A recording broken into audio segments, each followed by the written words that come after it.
Hola. How's it going? I'm good. Why are you being... Stop doing that quiet thing. I don't know. I just like it. Everybody knows I'm coy. Yeah, that's true. Everybody knows that. How you're like super subtle and never at all silly and boisterous. None of those things. Welcome back to Goose Chase. Where we chase geese and talk all about it. It is our 15th episode. I'm super excited. It is the beginning of December. Our show's a shitty teenager. What? It's 15. All right. Like, what? Sure. Sorry. Sure, what? That was a jump. Yeah, it was a little bit of a jump. But I get what you're saying. I'm with it. I see what you're saying. Picking up what I'm putting down? I sure am. Smelling what I'm stepping in? I'm smelling what you're stepping in. Cool. It is the beginning of December, and man, I am feeling it. I'm feeling it. Today when I left work and it was already dark out, and I just kind of felt sad. Yeah. Just general malaise, and it's finally gotten to this point now where the day is over when I'm done working. I used to have tea that was specifically for, like, seasonal depression. How can they even fix that with a tea?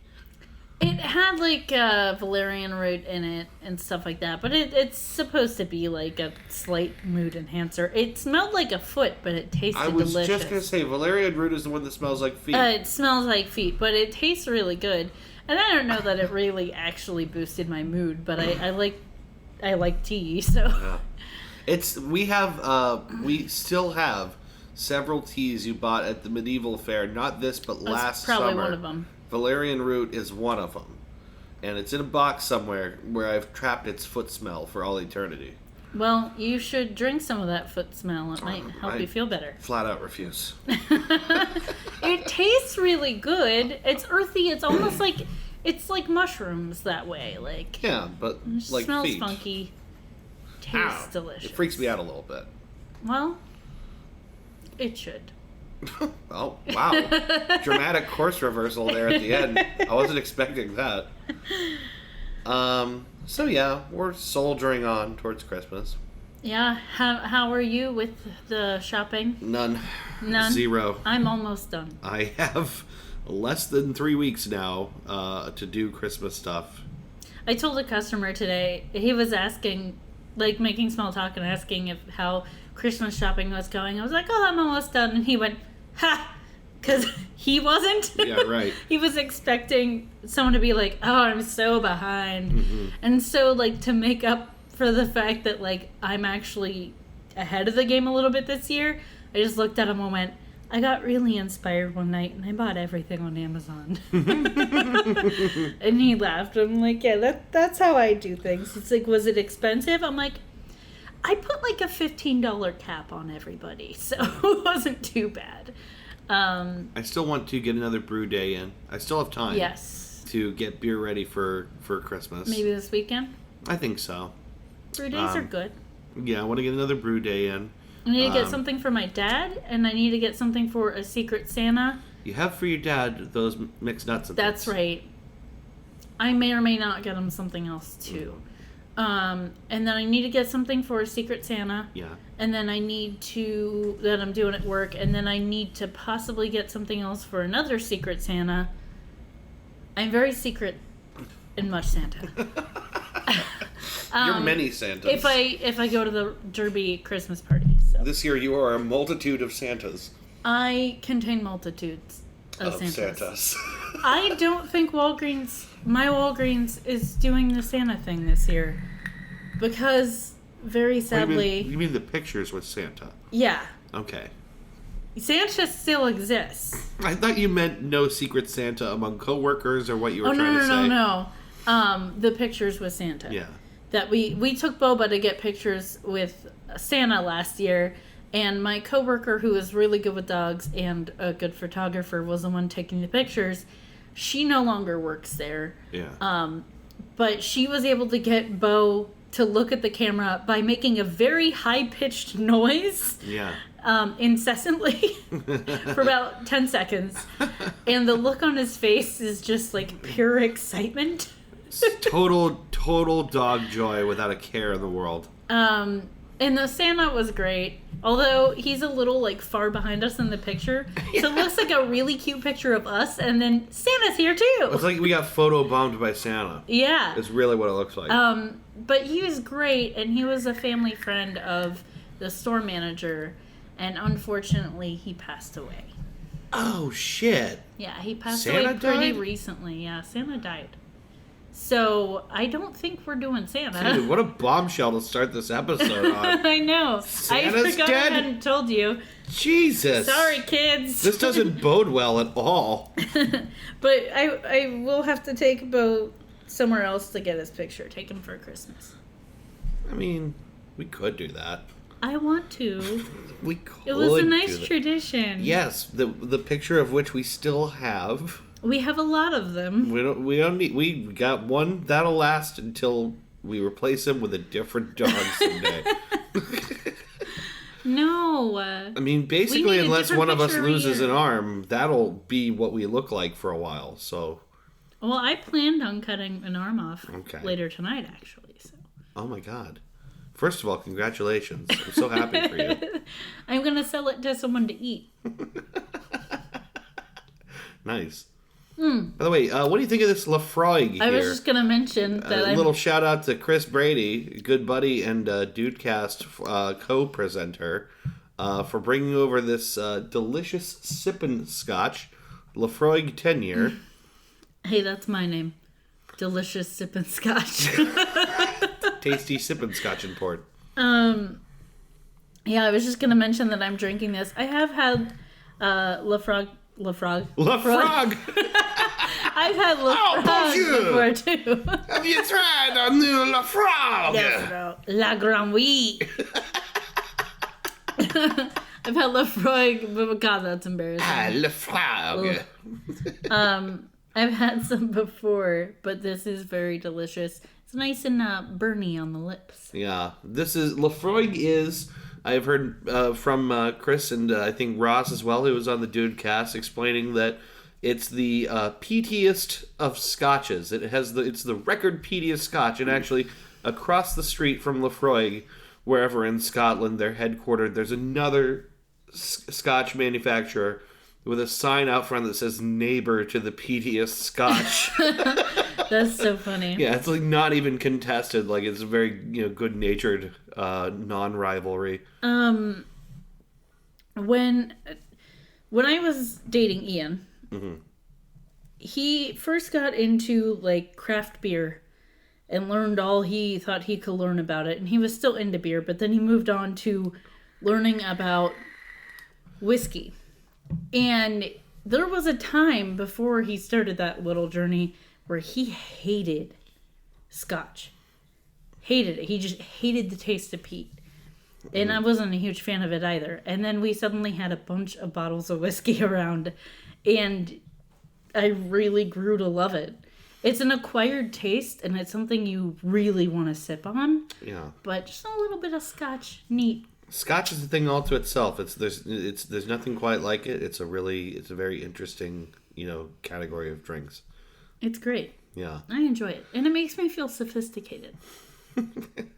Yeah. Anything that you gently and casually sip kind of makes you feel like you're really, you're appreciating something fine. And it's nice to enjoy with a pipe or a cigar. Yeah. Gosh, I cannot wait until I can bust out a pipe and not feel weird about it. Because really, now today is day 15 of not smoking. You should always feel weird about it. Should always. Well, that will not be the case someday. Today is the 15th day of not smoking, and I am really looking forward to enjoying tobacco of some kind someday. But my anticipation around it is the reason I feel like I shouldn't do it. Okay. I really just feel a need to just be patient, Gotcha. So anyway, Are you ready for the news? I believe it's time. All I right. believe it is time. It is time. Let me pull up this little newsy quizzy. Right now I'm rocking something like a 50 or 60% success rate on these things. Yeah. I'm on the upswing, getting better and better. I feel ready. I feel like I can spot the bullshit. Is your self-pep talk done? No. I am going to crush it. I'm so awesome. I love myself. Now please continue. Well, now that Affirmation Corner is through... Well, actually, we should clarify to anyone who's listening for the first time, there are 2 false stories, 1 true story. I have to find the true news story of the following 3 headlines. Also, that is Drugsy Dibble and Puff. And that is Question Guessy Port. No, I'm That not guessing. is Scotchy Sippy Port. That's better. That is Puzzler Posit Port. Okay, I'll take it. I could keep going all day. I know you could. And have. First news headline. Morgue employee cremated by mistake while taking a nap. Oh my god, I hope that's not true. That's horrifying. Oh my god, that's so horrifying because you wake up and there's no one around to hit the button to stop it. You ready for the next one? Yeah, I'm just... Yes. Don't focus on that one too much. Okay. Putin to enforce growing childhood obesity epidemic in Russia. Starts by literally taking candy from a baby.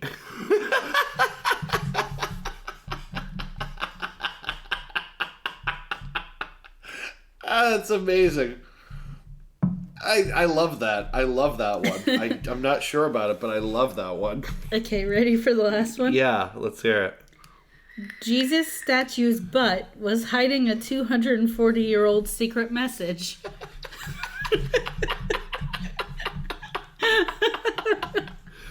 What? Jesus statue's butt was hiding a 240-year-old secret message. Oh my god. Let's recap these. So, yeah, let's. Morgue employee cremated by mistake while taking a nap. Putin to enforce growing childhood obesity epidemic in Russia. Starts by literally taking candy from a baby. And Jesus statue's butt was hiding a 240-year-old secret message. I have a strong feeling about this one. What is it? I have a strong feeling about this one. I'm going with Jesus statue's butt. Final answer. You are correct. Yes! Now, I will say I haven't actually read the article, but I do know that it is true. Okay. It came from another source.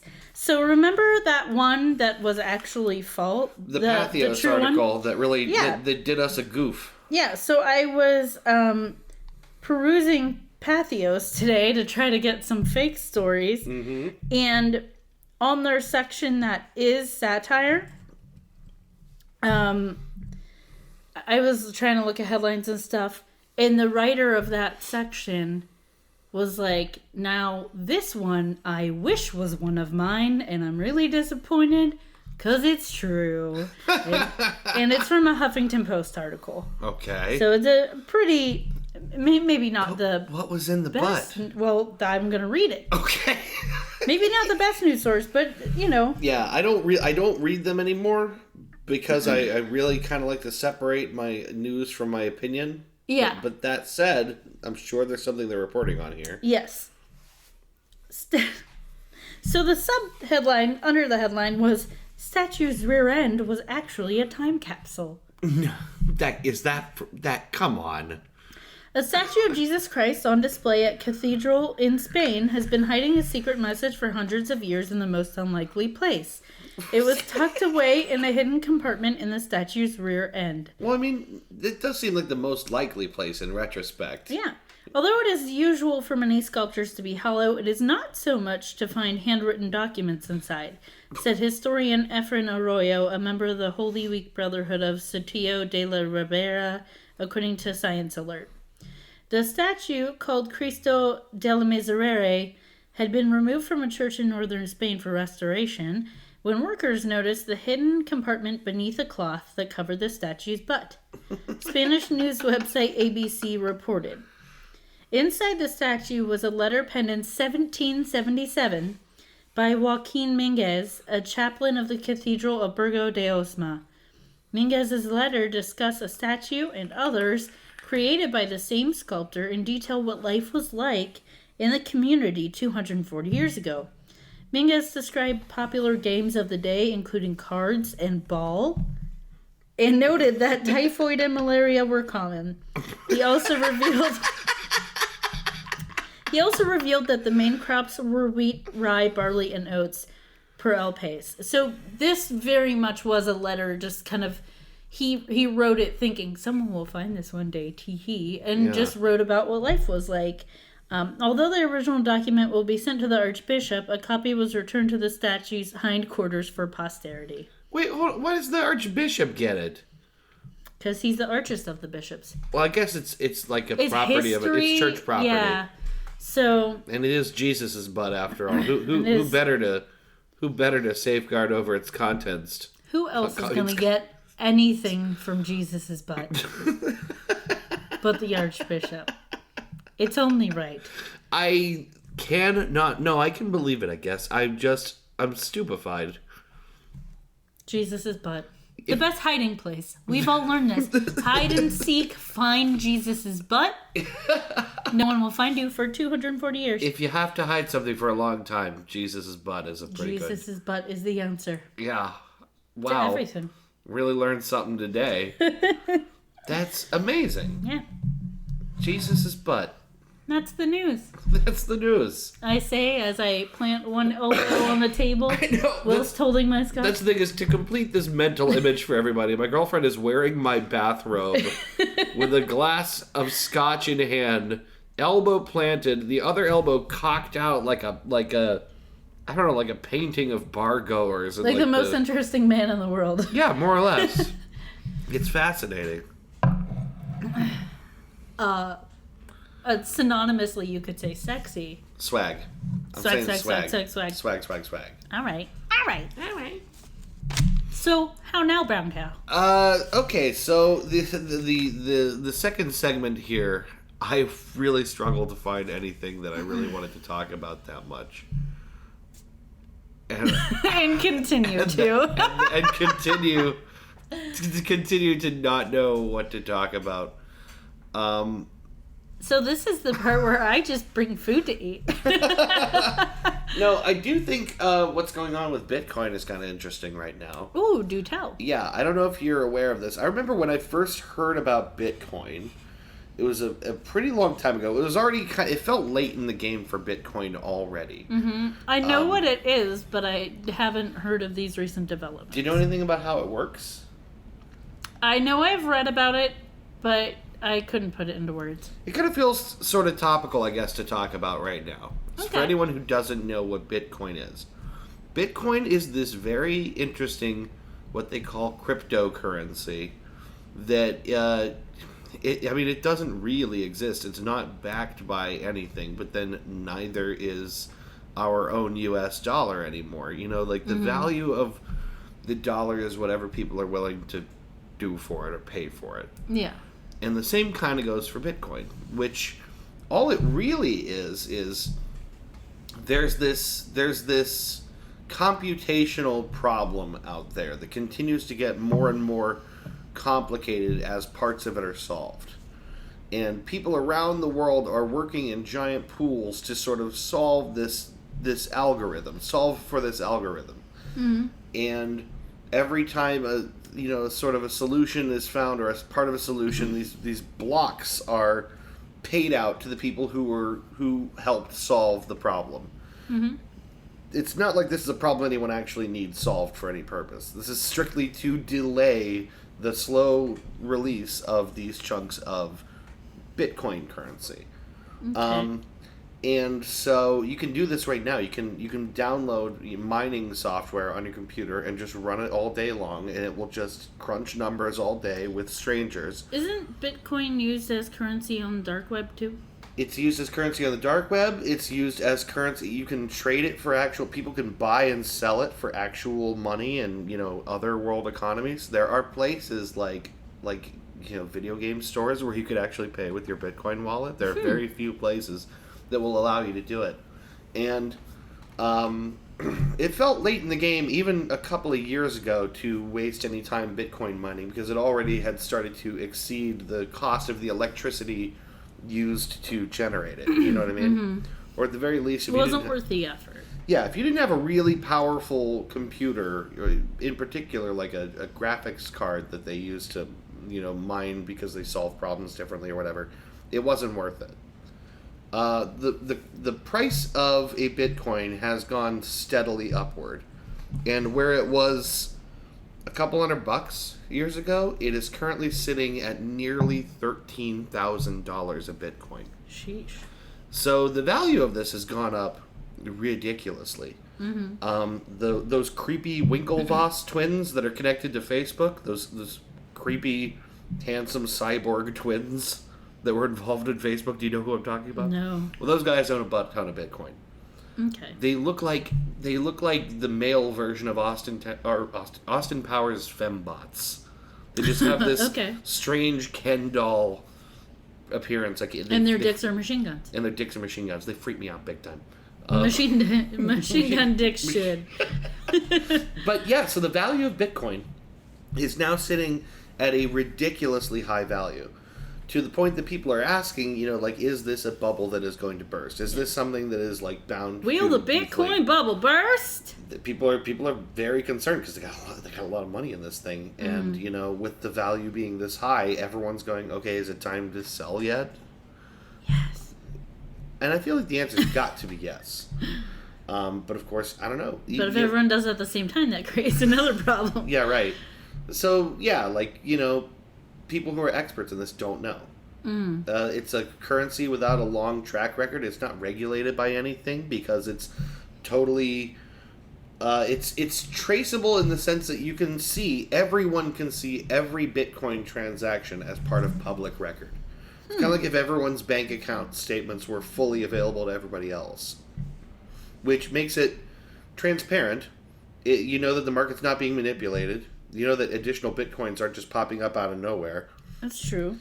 But it's strange. I'm looking up something related to this, by the way. Okay. Not just on my phone. You looking up those machine gun dicks? Because I'm telling you, they're real. But yeah, no, I think because it doesn't have a very long track record, this currency, nobody knows what a Bitcoin bubble looks like. Nobody knows what its behavior is going to be long term. No one can really predict it. So, I guess the point of mentioning this and the point of dedicating a little time to it is if you have Bitcoin right now and you got it a couple of years ago, you probably multiplied your money by 10 times or so. And I don't know, if you own that, you're probably thinking about selling. And I feel like if I had any at all, I would be very interested in dumping that right now. So what I was looking up was the name of an article I read once, which is how I know anything about Bitcoin. Is this the Silk Road article? Yeah, terribly interesting. My God, what a good piece. The Rise and Fall of Silk Road. This is on Wired, several right? parts, and it is on Wired, and I suggest it. It's a terrific read. So good. I had no idea about any of this stuff. Didn't know what Bitcoin was. Didn't know about the dark web. Didn't know about Dread Pirate Roberts. I had no idea. Yeah. Brilliant. Really, really well done. Yeah, it's an incredible piece. It honestly, that is a great introduction to what Bitcoin is and how it functions in certain underground economies. Yeah, very interesting, guys. I suggest that. Yeah. If you're looking for a little read that's a little lengthier, but very informative and very interesting. I just wanted to keep burning through it. Yeah. I remember I sat at Trax, the bar right over around the corner here, on their patio bar, and I had my phone in my hand, and I read all of it. Like drinking Blue Moons and just flipping through. It's so captivating. I forget where I was and what I was drinking, but I read it very quickly. So anyway, yeah, as Bitcoin hits ridiculously high prices, I thought it might be an interesting time to talk about it. Yeah. And about how it works and about what this means. Also, a thing I didn't mention, its founder is not necessarily known. The guy goes by a pseudonym, I think Satoshi something or other or whatever. But that's not a real person. And the actual creator of this system has, as of yet, not been identified. They think they have some ideas. They actually have a couple of people that, most people are pretty convinced are actually behind this singular identity, but it's just such a weird thing. Like, that this isn't a real person, that has brought this out into the world. A little bit of mystery, and kind of makes the whole enterprise more intriguing, especially when you add in dark web and illegal purchases and secret correspondence and all that stuff. It's a really interesting thing. Like, it's... The concept of Bitcoin is really cool. The concept of dark web is really cool. Yeah. It's like spooky and mysterious, but economically interesting too. Like, it is. There's a place for everyone in this. Yeah. In this topic. I don't know. I thought it might make for a good time to talk about it a little bit. Yeah. So anyway, I'm into it. That does it for that. A little primer on Bitcoin. Don't buy. Wait and see. That would be what I would do. Wait and see if it comes down and then just buy a ton of it. This has been Bitcoin Corner. Investment advice from an idiot. Hi, I'm dumb no money. Who's wearing a shirt that says bacon spelled out by the elements barium, cobalt, and nitrogen. Investment advice from a guy with bacon written on his shirt. Nerds. Stupid. Anyway. I think it's time for a break. We'll take a little break here. We will come back with the main segment for this episode in just a minute. Stick around.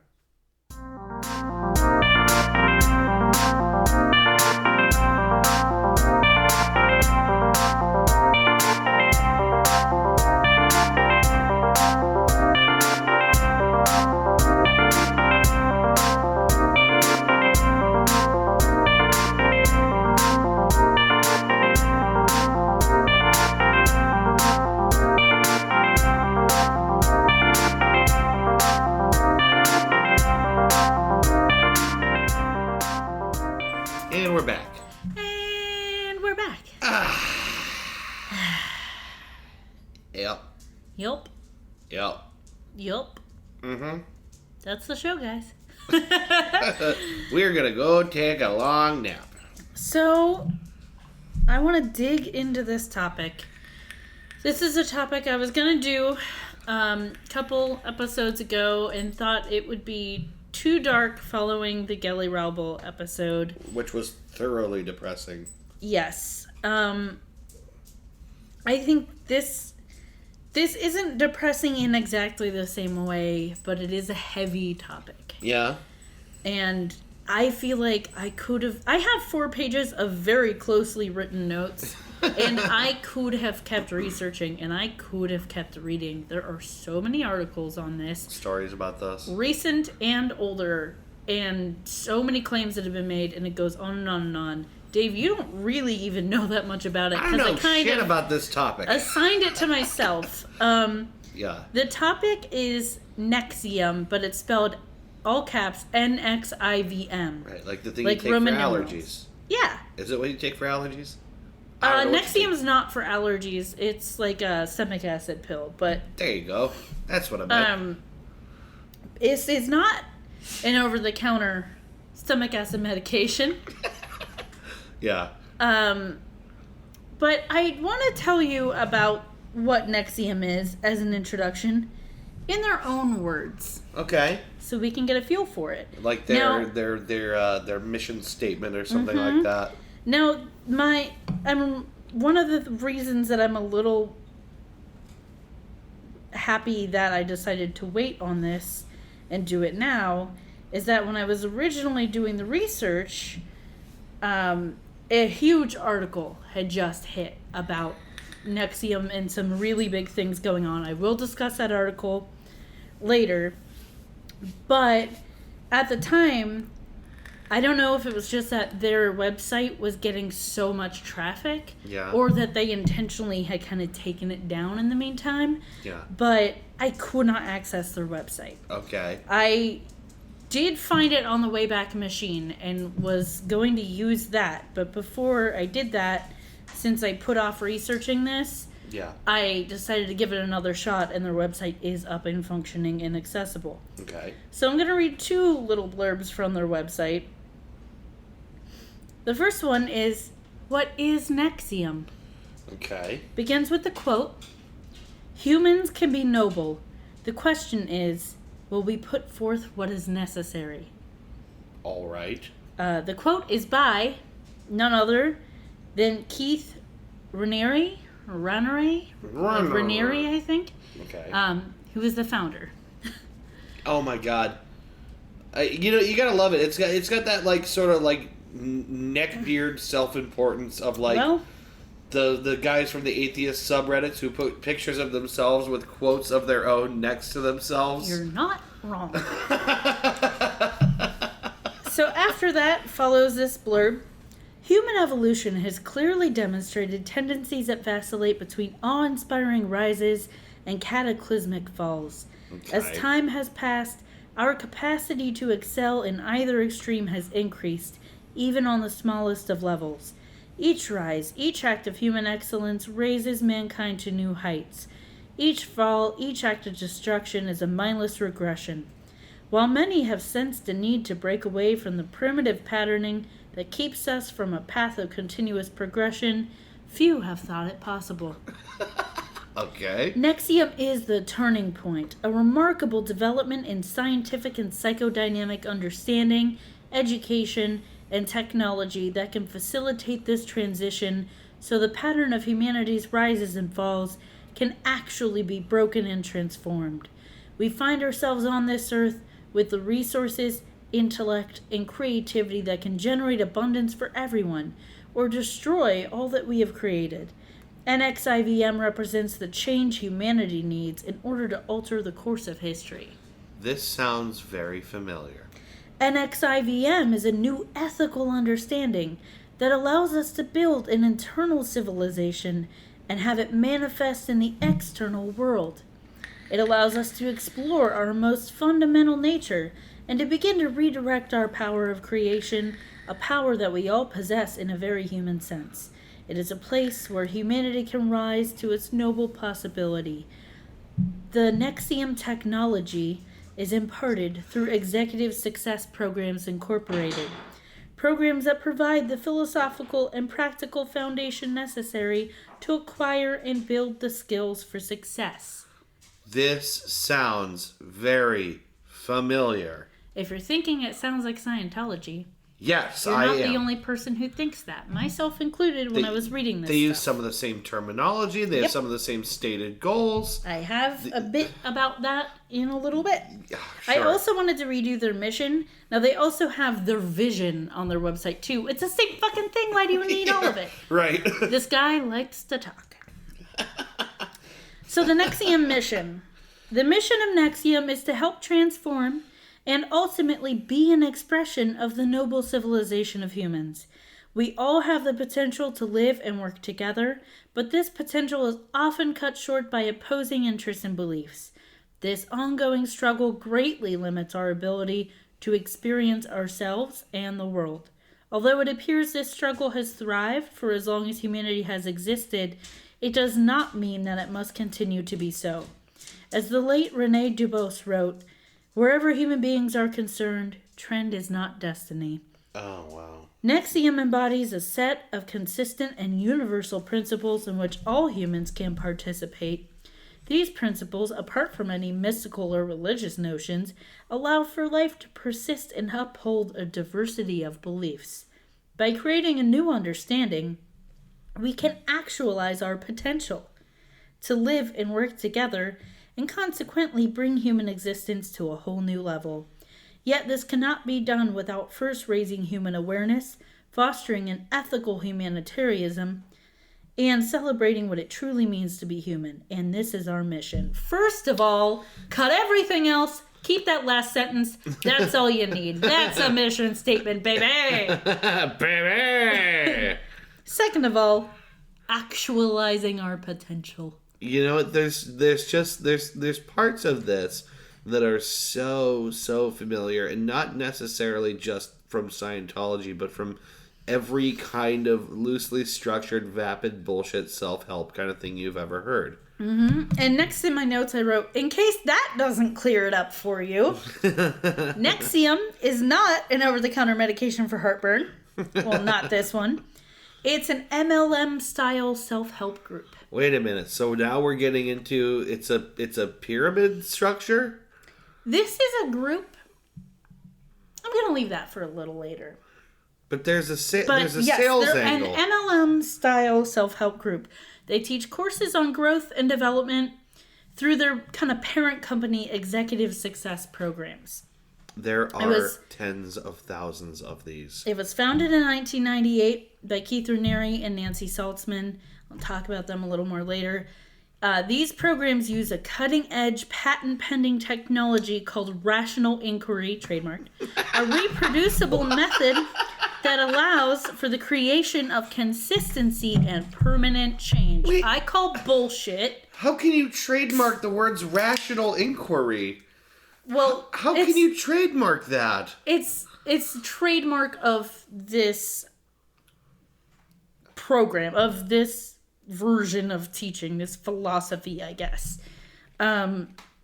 You can also take their coach program to teach through executive success programs. That's where the MLM thing happens. They get you in the door, and then you want to become a part of it. I am deeply, deeply concerned about this. They do seminars and workshops. They have a lot of famous clients. Some of the most notable ones, weirdly, Allison Mack and Kristen Cruick, who were co-stars on Smallville. Okay. And Kristen Cruick, I don't think is involved anymore. But Allison Mack, her name always makes me think of Alex Mack, the Nickelodeon TV show. That's what I thought of. But no, Allison Mack is apparently very involved. Some articles I was reading were saying that she is possibly second in command. People kind of think she's maybe like third in command, but she's like up there involved in this. You can watch videos on YouTube of her and Keith Raniere discussing things. Like having her basically interviewing him. Yeah. So, let's talk about Keith Raniere, the founder of this. I'm very interested in this guy. And you said you were concerned, by the way, and you should be. Yeah, no, I absolutely am. Doug, go. This dog is just groaning through this whole thing. He's concerned too. Yeah. So, Keith Raniere grew up in Suffern, New York. He moved to Albany at 16 when his mother passed away, and also to attend the Rensselaer Polytechnic Institute. Okay. Wait, so where again? He moved to Albany, New York. Okay. He triple majored in math, physics, and biology. He got minors in psych and philosophy. He has a Bachelor of Science in biology. He is a bastard of science? Bachelor of Science. He is a bastard of He's science. a real science bastard, that guy. I'd like that title. I have my bastard's degree in many sciences. In 1989, he was in the Guinness Book of World Records. He was one of 3 people in an IQ group called Mega. It's just kind of like the group Mensa, but more discerning. Yeah. Even more discerning than Mensa. He worked for Amway, which tells you how he learned this MLM kind of stuff. Yeah. He also did a business, I guess, made a business called Consumers Byline, which was a members-only buying club. Also an MLM. Yeah, right. And he never admitted guilt, but he did have to pay a $40,000 settlement in 1996 and promised not to do Consumers Byline anymore. Really? Mm-hmm. In 96. So that's like 2 years before this comes around. Yeah, so mid to late 90s, he began developing National Health Network, which I think is like kind of where he started coming up with the designs for what NXIVM is. Yeah, right. So then in 1998, Raniere and Nancy Salzman found Executive Success Programs / NXIVM. Yeah. They're one and the same. You know, they use different names for the same thing. One Right. and the same. He's been a subject of controversy for years. He's been accused of being cult-like. This organization is centered on him. He has deemed himself Vanguard. That's his self-chosen title, and that's what members refer to him as. Wow. Now, a vanguard is a group of people leading the way in new developments or ideas. This man has such an ego that he thinks he's a group. He thinks he's essentially more than one person. In 2012, there was a 4-part expose in the Times Union, which is an article I referred to a lot, specifically the first part of it. I haven't even read all of it because it's an in-depth expose, but it's really good, and I suggest you guys read it. What I wanted to point out at this point is 2012. This article was written. A 4-part expose. There's enough here to write that big of an expose. Wow. And it got attention, but this group didn't go away. Raniere didn't go away. It's only continued. And it's one of these things that keeps cycling, like we've been seeing a lot recently. Scandal comes out, people get outraged, things quiet down, and then eventually people are like, no, shit's still bad. Yeah. It happens with Scientology all the time. It happens with these cult organizations all the time. Happens with patterns of abuse all the time. Right. So 2 years after that expose, which mentions a woman named Kristen Keefe, who was a longtime partner and baby mama of Keith Raniere. Okay. 2 years after that article, she left the group. Okay. Due to his activities, and she called him dangerous. Wow. So now, and this is one of the things that made me kind of think of him as an L. Ron Hubbard type character. Yeah, right. There's a big similarity there off the bat. I mean, this thing I'm about to say now. Right. I'm just saying, like, there's a lot of this running around. So he is supposedly only a member of the executive board. Claims to be hands-off. Mm-hmm. Only a member of the executive board. He's eligible to receive royalties for leasing the rational inquiries method. Trademarked. He makes rare appearances at NXIVM events. Yeah. And I want to talk a little bit, and most of this I will say comes from that Times Union article. So read that. I wrote the name of it down later on, so I'll say it again later. Yeah. It's really good. If you are interested in this, please look that up. And I'm barely touching the tip of the iceberg with this, guys. I could do so much more research. Like I said, there are so many articles out there. Yeah. So much information. It's really scary. Yeah. So, where this article, they did the research and looked into kind of his likes and dislikes and where he got some of his philosophy from. Would you be surprised if I told you he's an Ayn Rand fan? Well, I mean, there's definitely some ideological bullet points in there that remind me a bit of her.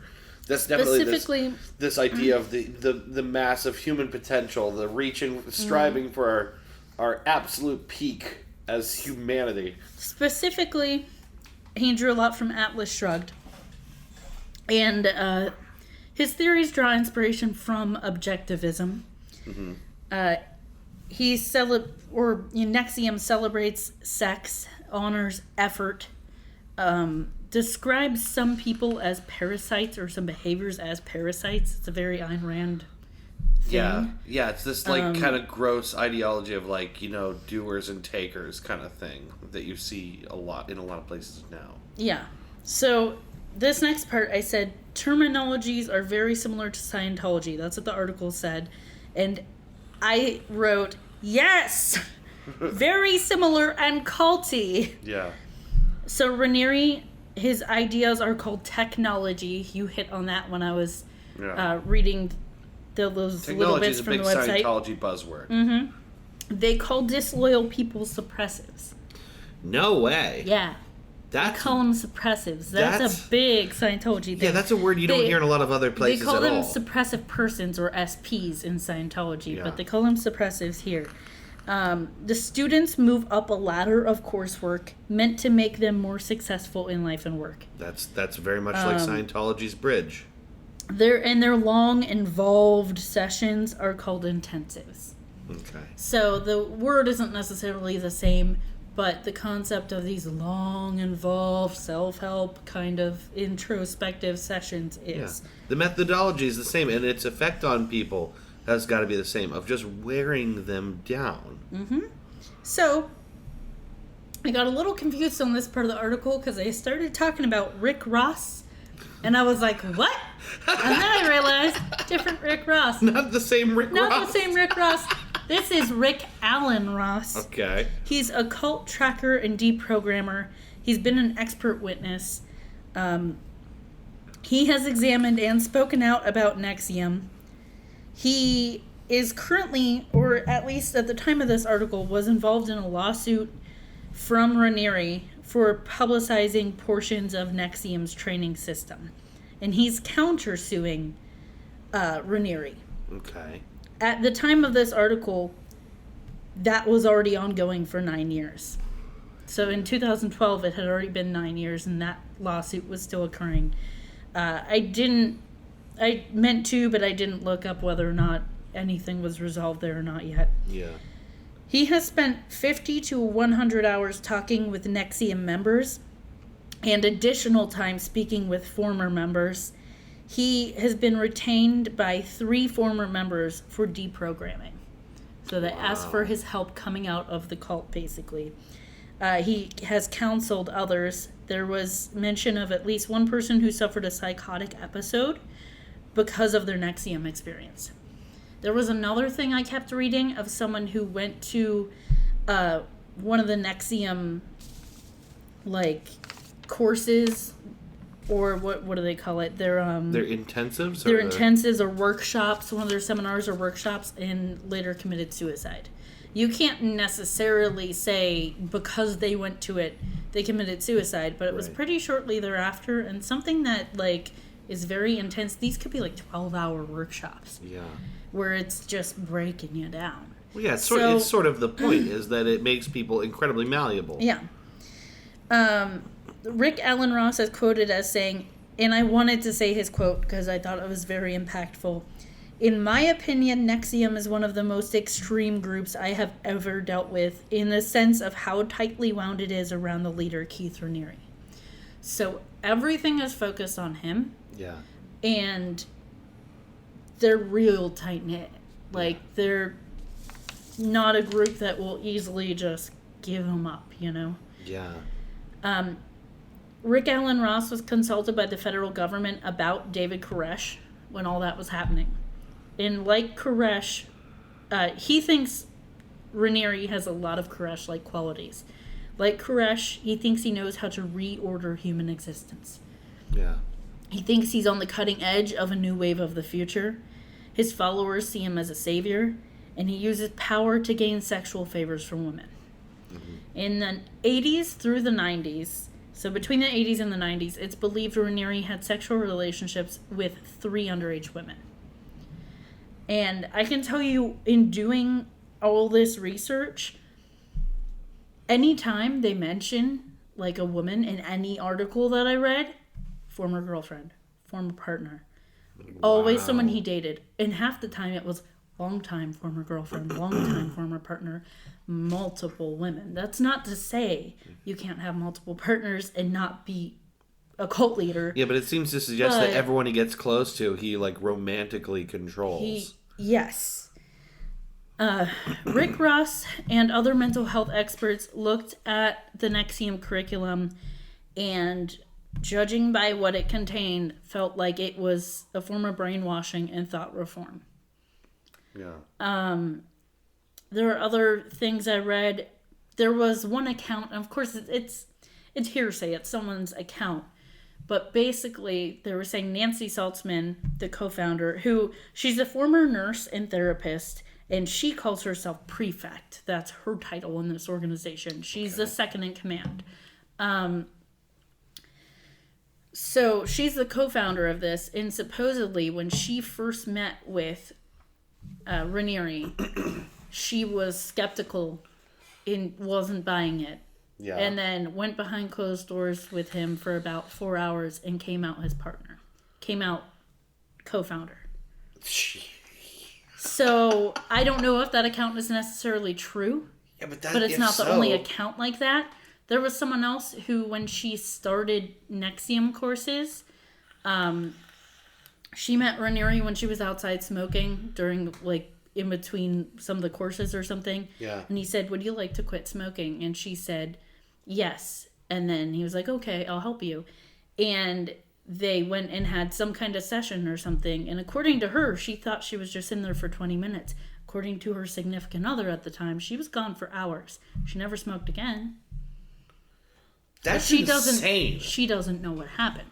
That's insane. This is a guy who likes things like hypnosis and these kind of ideas. Yeah. So very, very scary stuff. It's really creepy. Members are ranked and assigned colored sashes, like martial arts style. The students are also called clients. They have rules and rituals, how to shake hands with each other, how to bow to NXIVM leaders, and you have to sign a confidentiality agreement. Okay. Other cult experts think that NXIVM is a cult and Raniere is dangerous. These people they had statements in this article too. I didn't want to write down every single thing that they said, but I wanted to mention their names so people can look into it if they want to. Joseph Zimhart, which is Zimhart, and Kathleen Mann, Mann, were two other cult experts who feel that this is dangerous and Raniere is dangerous. I can't imagine anyone that charismatic. Can you? Like, can you imagine? Everyone knows people with charisma, but can you imagine someone with that much influence on people? Every account of this guy is that he'll just have people eating out of his hand. Every account is that he's soft-spoken, almost effeminate in tones, a good listener. We can watch videos of this guy later if you want. There are interviews and stuff with him. I want to see how dreamy he is. I will say I might fall in love with him. he wears glasses, he has long hair, and he has a beard. It's the Dave Chakowski. But that's been his trademark look for a while. Okay. I wrote down, best quote ever. A NXIVM lawyer told a federal judge, "It's not a cult. It's not anything like Scientology. Not that there's anything wrong with Scientology."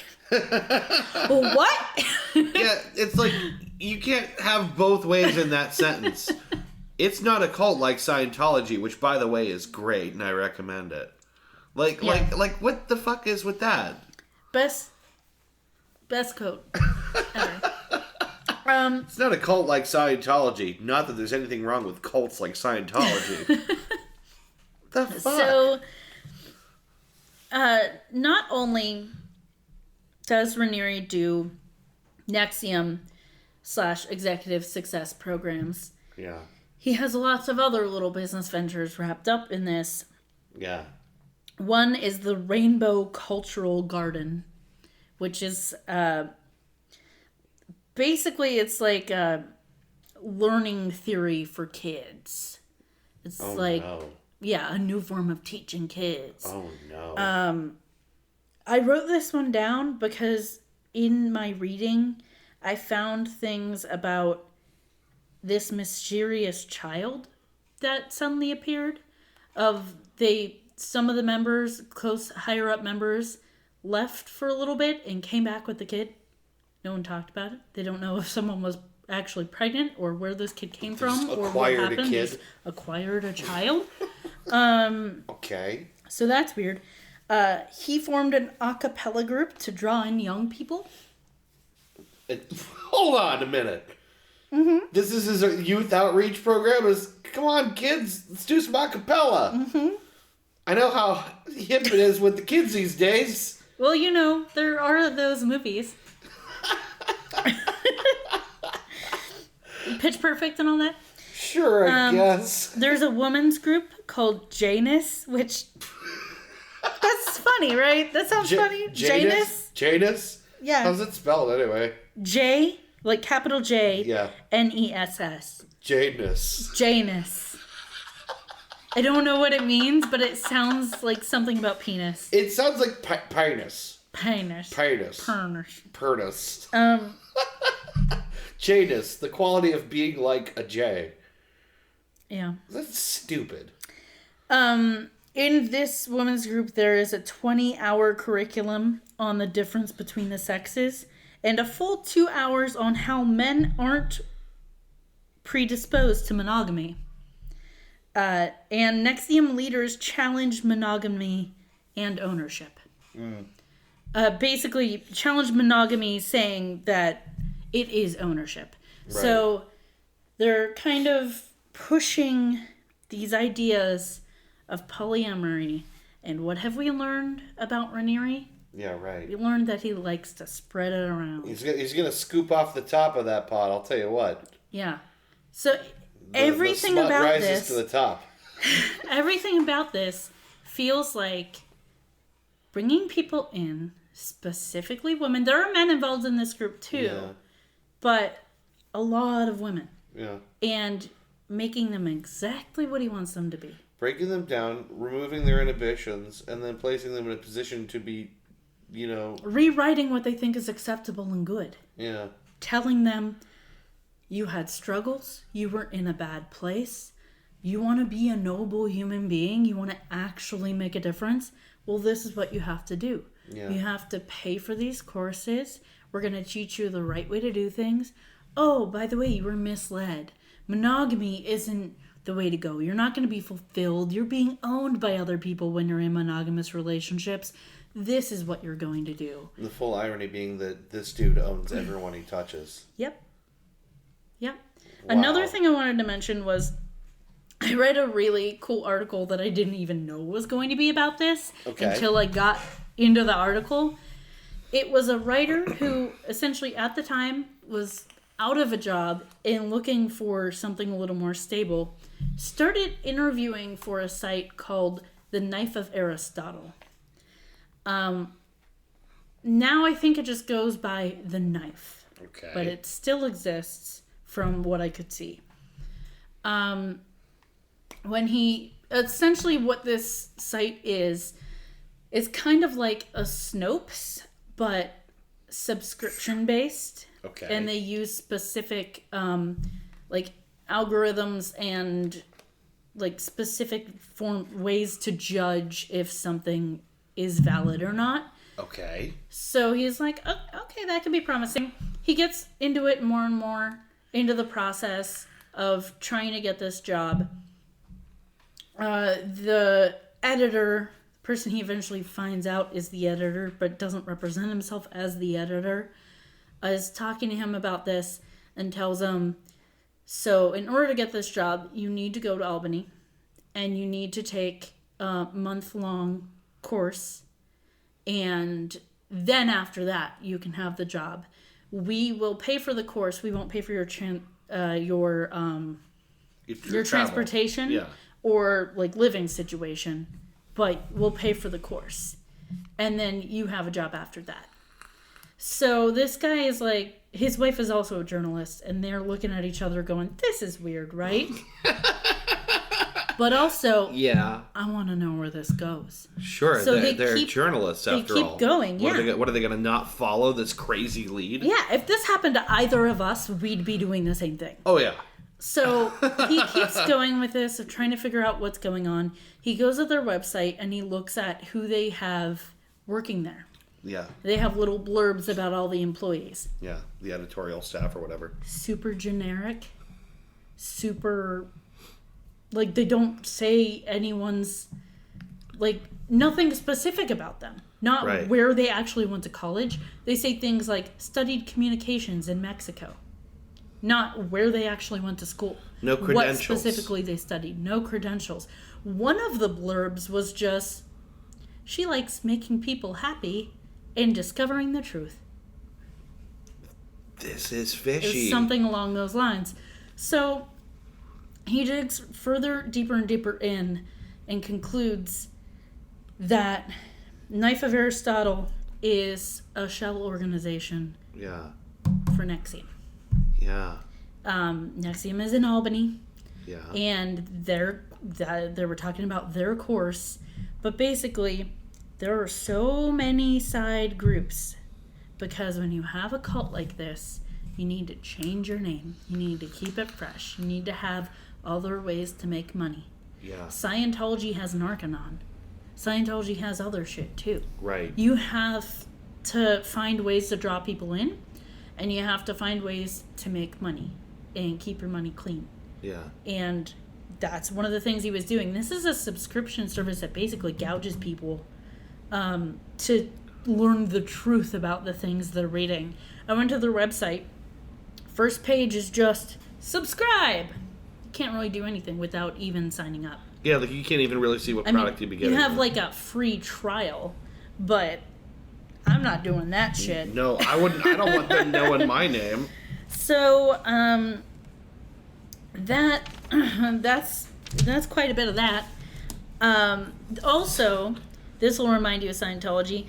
They use litigation against former members a lot. I didn't look in too much detail about that. Suppressive? Yeah, they're going to come after me. Pot calling the kettle suppressive, right? I mean them, you know what I mean. So, in the section, this article that I largely drew from is called Secrets of NXIVM on Times Union. It's the 4-part article from 2012. Okay. What drew me into this story and what I wanted to research is that not long ago, a week ago, huge article broke. Yeah, right. Yeah, it must be a couple of weeks now because it was couple right weeks after ago. or during the when we were doing the Gelly Raubel episode. You were starting to look into this. The first article I saw about it was about Allison Mack and that there was this huge big scandal that happened and that she was positioned to take the blame. The big scandal is that there's a secret sorority within NXIVM. When you join this sorority, you're required to give your recruiter, aka your master, that's what they call themselves, that's what you have to call them. It feels bad already. Collateral. In the way of naked photos of yourself, compromising info of yourself. You have to do this on a monthly basis. Because, oh my God. Because this information will be released if the group's existence is disclosed. Sarah Edmondson is one of the people who came out and is talking about this and about her experience. So when she was joining this group, basically what happens is you're in NXIVM, they draw you in. You meet Nancy Saltzman and the other people who are higher up in the organization, Keith Raniere. Everyone's great. Everyone is supportive. Of course, they've love bombed you. Yeah. You're taking courses. You're moving your way up. You're getting closer with these people, and they go, we're making this group, this sorority. It's going to be a force of good. But you have to overcome your weaknesses in order to do this. So they give you these courses, and the way it was phrased was you have to overcome the weaknesses that are common for women, as determined by Raniere. These weaknesses are being over-emotional, failure to keep promises, embracing the role of the victim. And then I wrote, isn't it weird how people identify as victims when you victimize them? Yeah, it's so crazy. Oh my God. They also enforce submission and obedience. And before I get into this next part, I want to jump back above and say, I'll say it now. So this sisterhood is comprised of circles, each led by a master, and they each recruit 6 slaves. Eventually, those people will recruit their own slaves. They're MLMing this secret society sorority inside NXIVM. This is so at odds with the ideas that they present at the front door of nobody owns anybody. And, you know, and now freedom. There's masters and slaves. There's literally a master-slave relationship inside of this thing. How does anyone get to that point and not see the contradiction? Already in. You're already brainwashed. How did people in Scientology sign a billion-year contract to work for $10 a week if they're lucky, or $50 a week if they're lucky, and eat nothing but beans? That's not a joke. That happens in Scientology. That happens in groups like this. Yeah. This is very real, very scary shit. So Sarah Edmondson, when she decided to join this secret sorority group, she was told they would be getting a small tattoo as an initiation. What actually happened is that she was branded. Jesus. So they get to this ceremony. They're told to remove their clothes and lie on a massage table. She's instructed to say, "Master, please brand me. It would be an honor." By, oh, God, this is so creepy. By Lauren Saltzman. The second in command. Okay, right. The brand is a symbol that includes Ranieri's initials. And there's a text message that shows Ranieri knew of the branding and that the symbol contained his initials. So he is complicit in this. He knows about this. I'd be surprised if he was merely complicit. This feels like it must be his explicit idea. So that information about this is from a New York Times article called "Inside a Secretive Group Where Women Are Branded." Read that. I didn't even dive fully into it because I already had so much with this, and I can keep reading and keep talking forever and ever and ever. The fact that we're hearing about this means someone is being blackmailed right now, right? Possibly. And the fact that in 2012, we had a 4-part expose about this. If something had been done then, this woman wouldn't have been branded, and other women wouldn't have been branded. Yeah. And, I mean, she describes it as being in the room and being there for hours while this is happening to multiple women, hearing screams, smelling burning flesh. Like, this is fucked up shit. Fucked up shit. When I first read this, I went to Snopes because I was like, this is so crazy. Yeah. That can't be real. Especially the fact that, like, the first introduction to it I had was Allison Mack, this actress who's like drawing people in, and I'm like, that has to be a joke, right? That has to be satire. That's not real. Right. She's someone who isn't even super famous anymore. Like, what is this? Yeah, it seems like she's barely even famous enough to be a part of. That's why when I read that article, I was like, Dave, I need to do this. Yeah. Because when I realized it was real, I was like, this shit is insane. And how is it that we just now know about this? How is it that people have been talking about it for years? Yeah. And it's not common knowledge that this is a cult. This has got to get to the point where Scientology is. And, I mean, we got to get rid of Scientology, too. But but like, how does this not have this household name recognition? Yeah, we have to get this to the point where everyone's like, NXIVM, oh, that cult. Everyone needs to know about this. So, to finish this up, I want to read you their response. Yeah. NXIVM's response on their website about these allegations. Okay. Let me go ahead and find it. God, it just seems like no response could be sufficient. Now, where on here did I find it? There was a specific place. Maybe I already have it up. Yeah, it's beyond baffling to me that nobody has heard of this. If you have a secret branding cult inside of your creepy self-help organization, and you essentially torture people and own people, and there's masters and slaves, how does nobody know what that is? Yeah. How did I never heard about this? And I don't know how long that sorority has been going on. Yeah.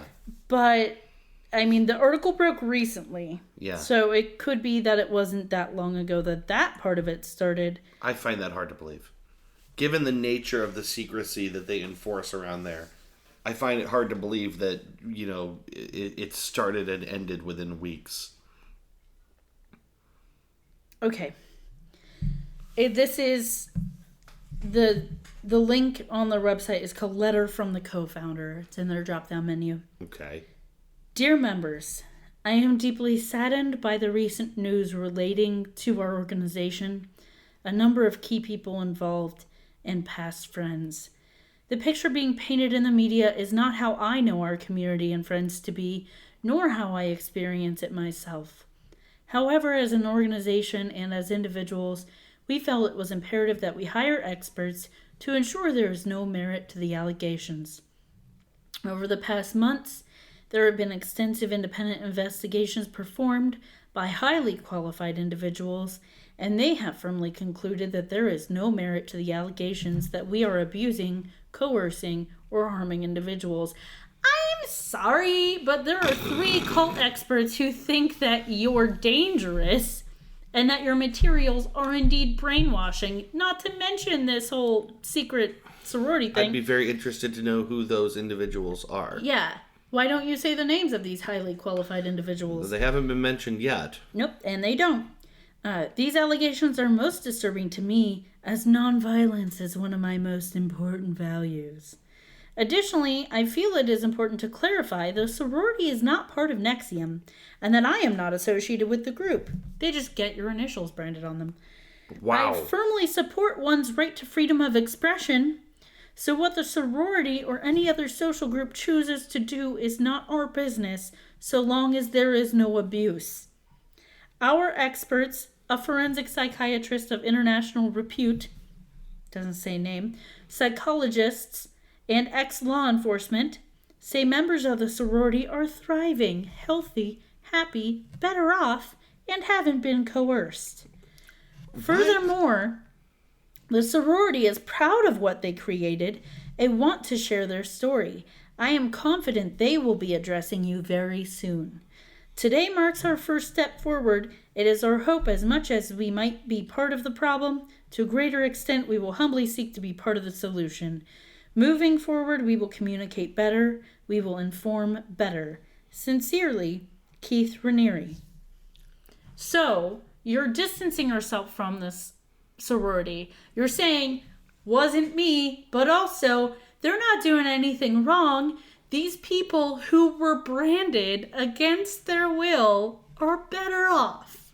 Yeah, it seems like his suggestion is, we're not a part of them, but they do exist, but they're doing their own thing, and they're better off, and if there is anyone being branded, it's their own choice, and they're doing just right. It doesn't seem like he's actually disputing a lot of what's being alleged, just stepping away from any involvement in it.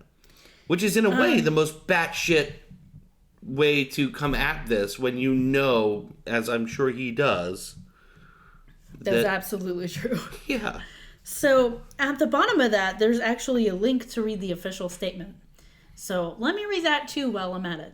Okay. It's not the same statement? No. Okay. I'm sure it's along the same lines, but the official statement. Recently, a media outlet unfoundedly and incorrectly linked NXIVM Corporation, its founder, and its related companies with the social group. The allegations relayed in the story are built upon sources, some of which are under criminal investigation or already indicted, who act as a coordinated group. Let me bet that they're indicted because they broke a confidentiality agreement. You know, it's immediately, it's an attempt to, it's an ad hominem thing. It's immediately dismissing the people making these allegations. Mm-hmm. This story might be, and now this is in bold print, a criminal product of criminal minds. Non-bold print. Only thing that's in bold print in this whole thing. Real weird. Okay. Who in the end are also hurting the victims of the story. So the story is true, but it's not true. It's made up by it's a criminal product of criminal minds, but there are still victims? I don't know. Unfortunately, this media outlet fell prey to these coordinated criminal efforts.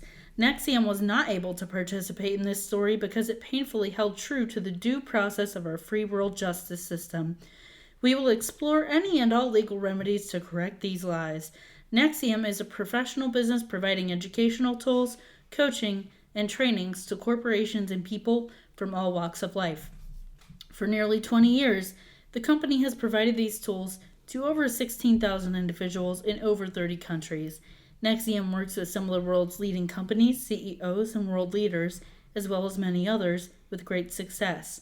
Anonymous surveys suggest the satisfaction rate of NXIVM's clients is over 95%, and an extensive psychological study conducted over the past 10 years demonstrates extraordinary psychological benefits and results.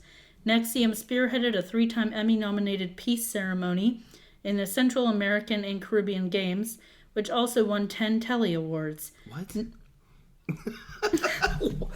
Where's this going? This is where they brag. NXIVM has documented an initial case study of 10 individuals suffering from Tourette syndrome, a neurological disease known to be incurable, who were able to radically reduce and in some cases completely eradicate their symptoms. This reminds me of Scientology and David Miscavige, who supposedly overcame asthma. This is a very, very shrewd decision on their part to take what is the worst bit of PR that they may have received in decades and turn it into a pitch because they know everybody's reading. In the area of child development, NXIVM has achieved a scientific innovation with hundreds of children experiencing a multicultural upbringing, many who speak between 7 and 13 distinct languages fluently. Oh my God. With college students, NXIVM education significantly raised moral decision capacity and had an increase in intelligence performance compared to a placebo. Also, throughout the years, NXIVM has upheld the judicial system and supported victims of natural disasters, kidnapping, and personal loss. Yes, every time the judicial system comes up against those natural disasters. This is insane. NXIVM we're almost done. NXIVM firmly believes in human empowerment, excellence, freedom of speech, and freedom of expression. NXIVM firmly opposes and condemns violence, victimhood, dishonor, and abuse. They can't see the look you just shot me. Victim, that's a weird way to say Up that. and over the glasses like, You oppose being a victim, but you don't oppose victimizing people? They don't oppose victimizing. Yeah, victimhood, dishonor, and abuse. And NXIVM firmly opposes any, again, in bold print, criminal products from criminal minds. End statement. Do you need to know anything else? I could have just read you that, and you would have known the were called. Yeah, that's the thing. That is some bad shit stuff. It's on some level, it's like the worst possible PR response. And on the other hand, they know they have an audience. They know they have an audience right now. This is the thing that gets me fired up. Yeah. I hate this shit. Yeah, me too. So, what we've learned is that NXIVM is a cult. Yeah. And a dangerous one at that. And one I had never heard of. Never heard of it. Ever. Never heard of it. I'm telling you, I read that article, I saw the headline, and I rolled my damn eyes. I was like, this is crazy nonsense. I'm going to go to Snopes, and I'm going to find out it's fake. I couldn't even find it on Snopes. Snopes hasn't even touched it. They haven't touched NXIVM at all? So many people are talking about it. There's like a discussion board where people bring up NXIVM on Snopes, but there's no articles that they have looked at and gone, nope, false. That's crazy to me. Yeah, go ahead and Snopes it right now. Well, I was going to, out of curiosity, Rational Wiki is a place I tend to turn to. Ooh, that's a good idea. Rational Wiki is very interesting. They're a very good resource for a lot of these sort of things. Shockingly, there's almost nothing here. They have There's nothing a single to debunk. stub. There's nothing to debunk because everybody knows. I take it back. I found more. there is indeed an article on them. As well as a particular section about their comparisons to Scientology, the sorority scandal, and the general claims of the organization. Unfortunately, nothing nearly as in-depth as what you just provided to me. There was, however, an article from 2010 entitled "How to Lose $100 Million," and the name is intriguing enough. And I think I'll have to go back and look at some of these references attached to the article. These classes are expensive. I believe These are things that they advertise for, like, professional organizations, like they said, CEOs. Businesses will have their people take the classes. Yeah. There are other groups like this, too, that do the same kind of thing. There's another one I want to look into, or have you look into for me at some point. But this is crazy. Keith Raniere looks like a pretty normal dude. That's the weirdest thing. He's got John Lennon glasses. Yep. And a very approachable sort of smile. Yep, that's where they get you. He looks like what's his name? Ferris Bueller. What's you know what I'm talking Matthew Broderick. Because in a lot of these pictures where he's got a shaved face, he just looks like Matthew Broderick. Yeah, a little bit. Yeah. It's very weird. Like today's Matthew Broderick. Yeah, Matthew Broderick today. Very weird. I will say he looks better with beard. What's that shirtless one about? There's a picture of him just, the fuzziest chest ever. Looks like he just dropped his new EP. Oh, wow. Yeah, that's crazy. We make light. Yeah. We make fun of this guy. He's a real piece of shit. We laugh, but he's a piece of shit. He's a cult leader. This is dangerous. To quote My Favorite Murder, if you're involved in NXIVM, you're in a cult, call your dad. Get out. Yeah. There are people you can reach out to for help. You can call, I'm sure, or reach out to any of those cult experts that I mentioned. Yeah. This is the kind of stuff that these people do, is help people get out of these organizations. A lot of these cult experts were in a cult. Yeah. What's shocking to me is to think about how many of these there may be that exist that we know nothing about at all. That's the scariest part. Yeah. That's the scariest Considering part. that these guys went under my radar, and they sound pretty serious. Yeah. Yeah, and they've been doing this for years. Yeah. And like I said, there's another... I really want you to look into this other group for me, because they do a very similar thing, and I've heard some creepy stuff about them too. Yeah. But I don't know much about them. So that'll be another episode. Maybe not the next episode, because again, we need a breather. Take a little break from cults for a hot second. Oh, I'm fascinated. I'm disturbed. Yeah. I'm upset. Angry in general. My goodness. If you ever know anyone in your life who ever mentions the word NXIVM or anything remotely close to it, get them out. Please shake them very hard. Very violently, looking them in the eyes and saying, no! Grab them by the shoulders and shake them and just scream, no! Until they stop. Yeah, that's not the best way to get people not to join a cult. Don't do that. But try to keep them from going further with NXIVM, because this shit is scary. Ruinous. Direct them to this episode. Direct them to any of the articles that I mentioned. Yeah. Just Google Keith Raniere. Yeah. Google NXIVM. I'm telling you, so many articles. Friends don't let friends get KR tattooed on their butt with a brand. Friends don't let friends join an organization that needs to spell out its name in Roman fucking numerals. Use vowels. Come on, man. I mean, there's two of them in there. No. Well, there's one. Not the right amount of vowels. There's so many reasons to be pissed off about that. That should not be the biggest one. but for some reason, it's a pet peeve. It is.